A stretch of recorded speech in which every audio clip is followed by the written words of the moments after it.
The 2024 Vondee Globe, round-the-world race starts in 10 days and public favorite, Boris-Herrmann has arrived in his imoca, Sea Explorer at the start marina.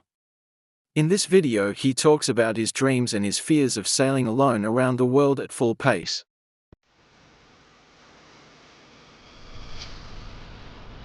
The Vondee Globe is about conquering challenges and digging deep within myself, finding the power to overcome anything. It has become my everyday motor, my fear, my childhood dream. It has become my life. It is in the details, the planning and mitigating the risks. It involves taking responsibility for tough decisions alone, trusting my instincts and overcoming fear. For 3 months I will be alone in the most hostile places on our planet, racing as hard as I can. But I am carried by the energy of so many who share the same spirit in a much wider sense.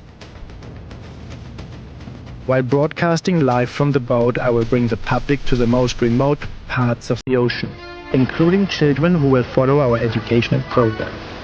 This race advances ocean and climate science by providing crucial data from the vastly undersampled southern oceans and highlights the climate action undertaken by our partners. I'm inspired by those who, just like us, refuse to accept no, strive to make the impossible possible, and strongly believe in the incredible things we can achieve together. Because no matter what, however this human and technological adventure ends, this is a race we can win. It is a race we must win. This is what the Vondee Globe means to me.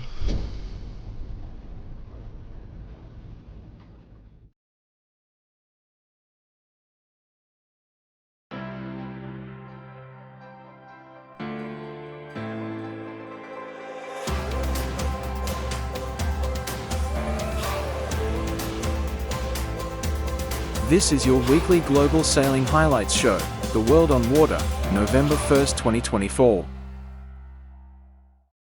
For Rogier Van Overveld and the crew of Balthasar, the Rolex Middle Sea Race was a true test of endurance, skill, and strategy.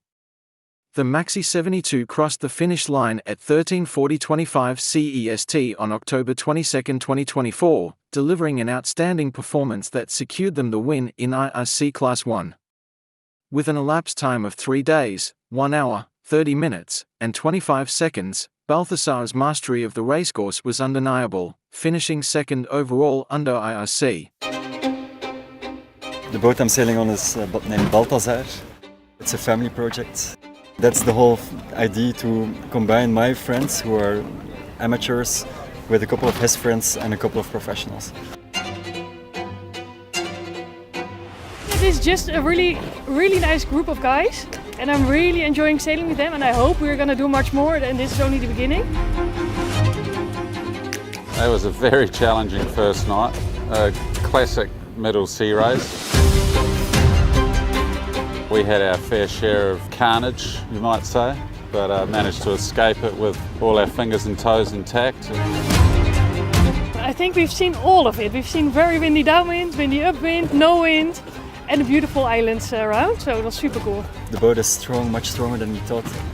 The weather is great, but then you have from 0 to 45 knots, you have rain, you have thunder, you have lightning, so it's super intense, and it's every minute you have to be on the ball. There were a bunch of different forecasts floating around. We ended up sort of light air running, and then there was a little transition, and then we were beating. Well, yeah, in the end it's a race not to be underestimated. And seeing next to Lucky was for us was great for the morale. Yeah, it's good to sail with boats around you. It definitely motivates. And yeah, we're happy we've beaten them all in our class, so that's the most important.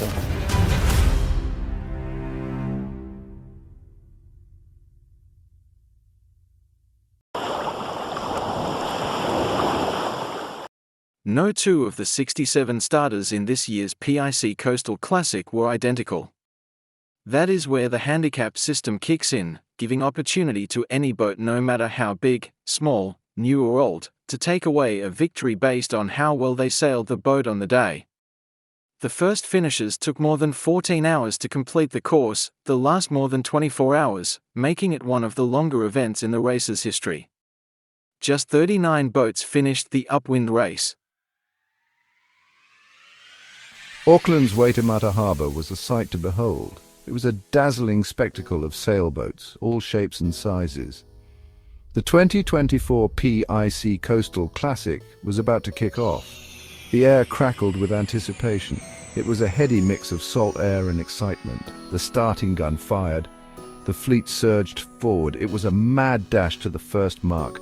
Imagine 1,000 white butterflies erupting from a box. That was the starting line of the Coastal Classic. This wasn't just a race, it was a pilgrimage. Sailors from around the globe had answered the siren call of the Classic. They were drawn to its legendary status, its challenging course. It was 119 nautical miles of pure sailing nirvana. The destination rustled in the stunning Bay of Islands, a place where legends are made and dreams are tested. The wind was a fickle mistress. A moderate northerly breeze filled the sails at the start. It propelled the boats towards their northern objective. It was a good omen, or so they thought. The sun beat down on the sparkling water. It glinted off the sails. The boats cut through the waves. They left a trail of white foam in their wake. The sea was alive with the sound of flapping sails and the whoosh of water. The crews were in their element. This was what they lived for. The thrill of the race, the camaraderie, the sheer joy of being at one with the wind and the waves. But the Coastal Classic was not for the faint of heart. It was a race that would test the limits of their skill, their endurance, their boats, and themselves. The early stages of any race are always a bit hairy. Boats jockey for position, tempers flare, and sometimes things go wrong. The 2024 PIC Coastal Classic was no exception. Several boats were forced to retire early. Gear failure, collisions, the usual suspects. It was a harsh reminder of the unforgiving nature of the race. One of the early casualties was the Super Maxi Fat Freddy. She suffered damage and had to limp back to Auckland. Gutting, but that's racing. It's never easy pulling out of a race, said a dejected skipper, nursing a bruised ego in a damaged boat. But sometimes you just have to play it safe. The Coastal Classic is a marathon, not a sprint. It's about pacing yourself, knowing when to push and when to hold back. Battling on a test of skill and determination. Despite the early setbacks, the remaining boats pressed on. The wind continued to play havoc. It shifted, died, and roared back to life. It kept the crews on their toes. It was a real test of skill and determination, commented veteran sailor Adrian Percival, his face weathered by years of seafaring. The conditions were constantly changing, forcing us to adapt and think on our feet. As the sun began to dip below the horizon, casting long shadows across the water, the fleet spread out. Each boat was locked in its own private battle against the elements. The Coastal Classic is as much a mental game as a physical one. It's about digging deep, finding that extra reserve of strength when you think you have nothing left. And for the sailors still out there battling the elements and chasing glory, the race was far from over. A motley crew from super yachts to humble heroes. The beauty of the Coastal Classic lies in its inclusivity. It attracts a wonderfully diverse fleet.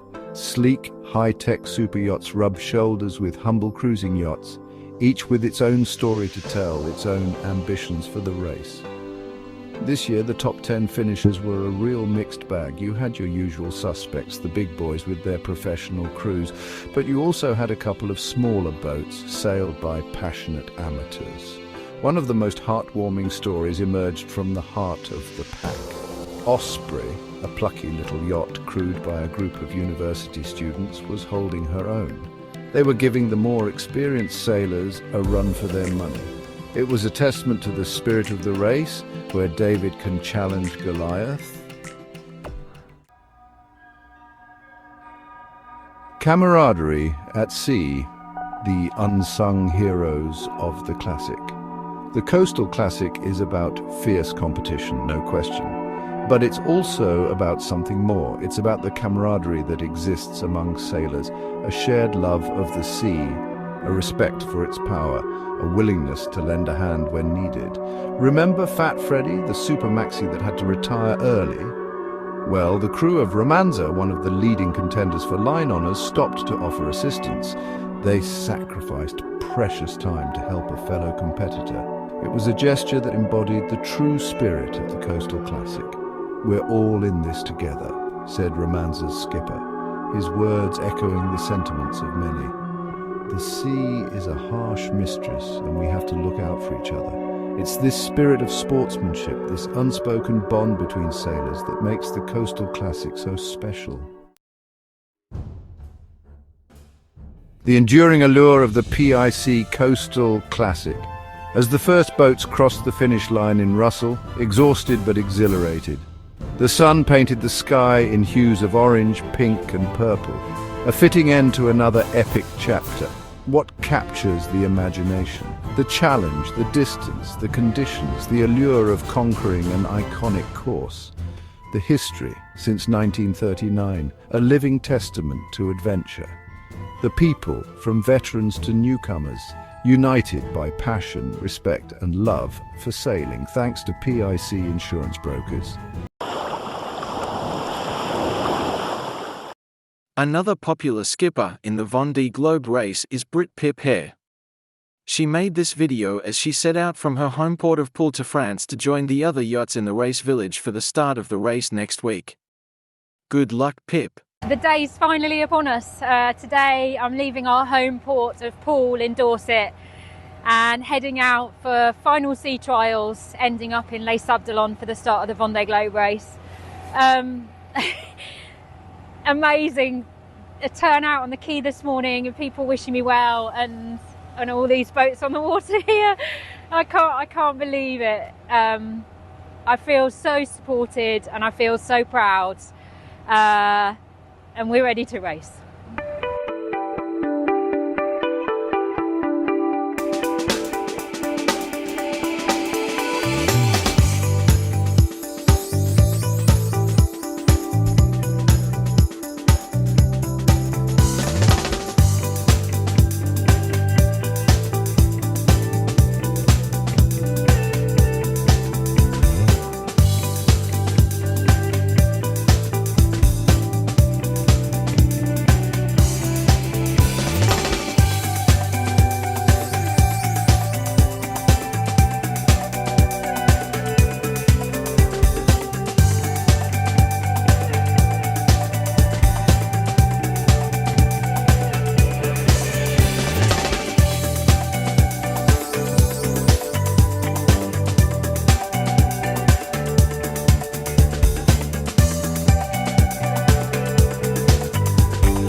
An intense and enthralling 2024 Rolex Middle Sea Race concluded on Saturday, the 26th of October. Contested by an international fleet of 112 yachts, the 45th edition of the 606 nautical mile race was typically challenging and presented crews with a myriad of weather conditions. Emerging as overall race winner on handicap was the TP52 Red Bandit, crewed primarily by young German sailors developing their offshore racing experience under a pathway program created by skipper Carl-Peter Forster. Scallywag 100 had earlier claimed line honours as the first boat to finish. Extraordinary prowess, a mountainous challenge, and just rewards at the 45th edition of the Rolex Middle Sea Race. Red Bandit, a 52-foot yacht crewed predominantly by young German sailors, has been announced as the winner of the 2024 Rolex Middle Sea Race. The TP52 crossed the finish line just after midnight on Wednesday morning to post an unassailable time in what has been a gripping race. It was one of these Rolex Middle Sea races which had it all. Great start, quite windy, probably one of the very windy starts, which is lovely in the harbor. But then we had one of these vicious thunderstorms calls. Some boat experienced 60 knots, we experienced 45 knots. We survived well, and then we had a beautiful view on Stromboli. And then it was back to the business of racing. Red Bandit finding themselves in a three-way tussle with past winners Teasing Machine, Kuka 3 and Spirit of Larina. We knew if we could just hang on and don't allow them to go away too far with our good rating, we might do well. And hang on they did, sailing an exemplary race. I'm super proud of the team, and I'm absolutely over the moon of having done it. With the overall winners and line honours titles decided, there was time to reflect on what has been a memorable and at times dramatic race.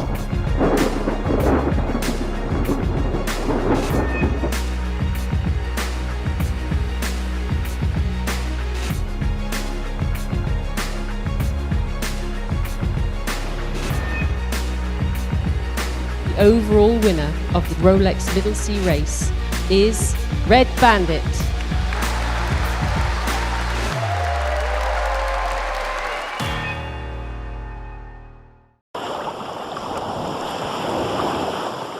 The Swan 1 Design Worlds came to a dramatic conclusion in Palma de Mallorca, with the world champions in 3 Club Swan racing classes crowned, 2 by a single point, and the season-long Nations League contest ultimately decided.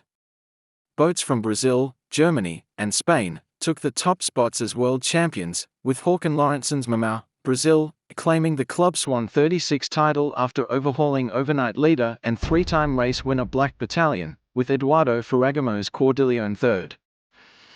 It's the final day of the Swan 1 Design World Championships. By sunset, we will have crowned 3 new champions in the Club Swan 50, 42 and 36 classes.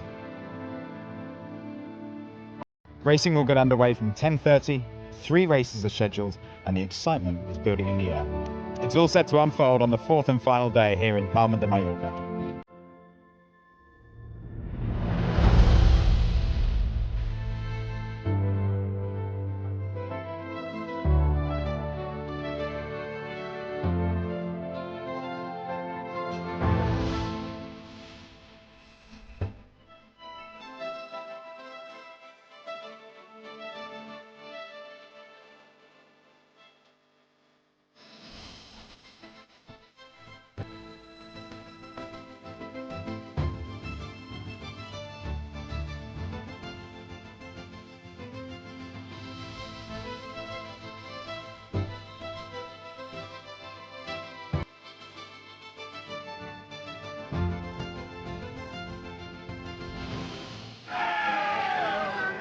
I'm overwhelmed, you know.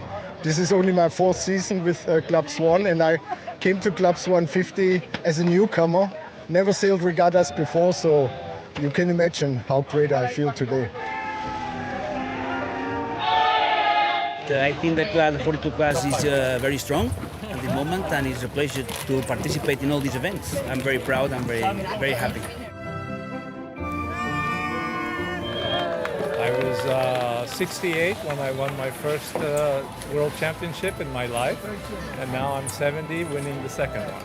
I think never give up, fight till the finish. We fought and we managed.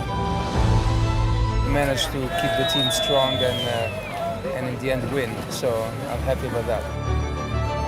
For me, the most important thing is that my rivals are getting better and better. We have so many new people which are coming into the races, they are improving a lot, and that is obviously forcing you to improve as well, so it's much more fun. Great class, great sailing. We'll look forward to next season.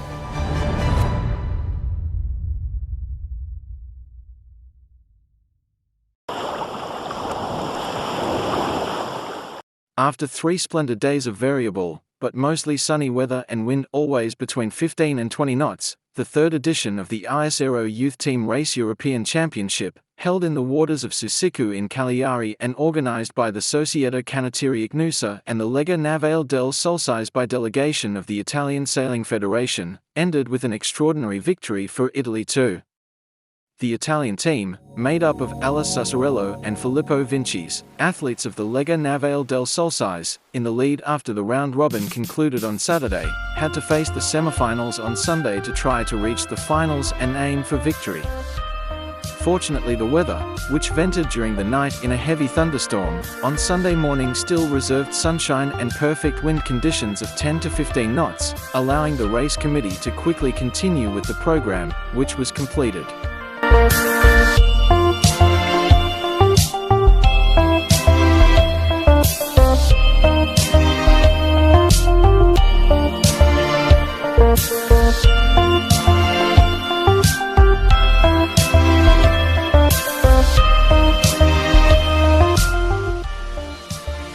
Domenica 27 ottobre siamo in collegamento dallo stadio di Susicu in Cagliari con la finale tra Italia 2 e Ucraina. Vediamo che sono iniziate le fasi di partenza e sono partiti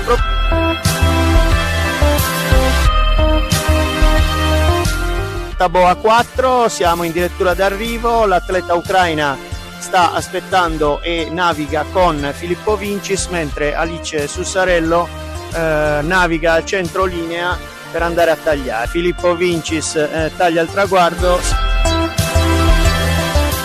Eccoci sulla linea di partenza di gara 2, sempre con la sinistra del chiro, e vediamo che si appropinquano a tagliare. Italia 2 va a tagliare in questo momento.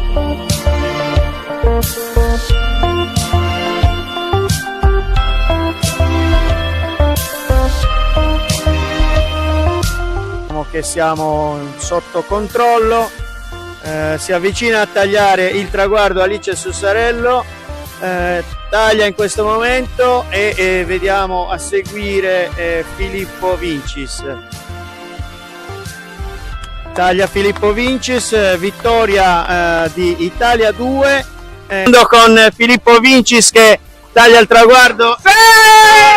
Alice, missione a caldo. Bellissimo, siamo troppo divertiti, abbiamo fatto un bel 3-0 e ora festeggiamo! Eccoci in compagnia di Alice, fresca vincitrice del Team Race campionato europeo a Cagliari in casa.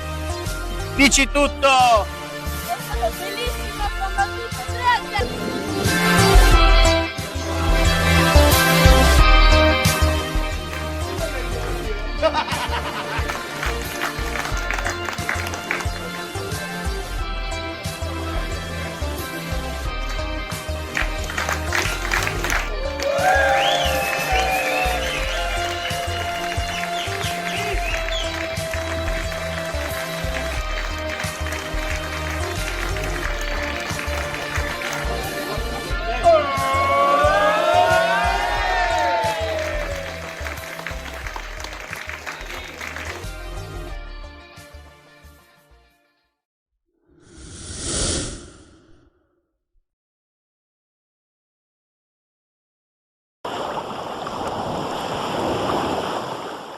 Up to 4-meter wave faces created plenty of drama and action for the 40th anniversary of the Aloha Classic Playa Surf CBBC Grand Final at Hukapa Beach Park in Maui, Hawaii. The variable winds occasionally wreaked havoc for competitors in selecting the right gear as it shifted from very light to very windy at seemingly random moments, but the solid waves held all day, providing the right platform for a mind-blowing show. Here are the best waves on day 2.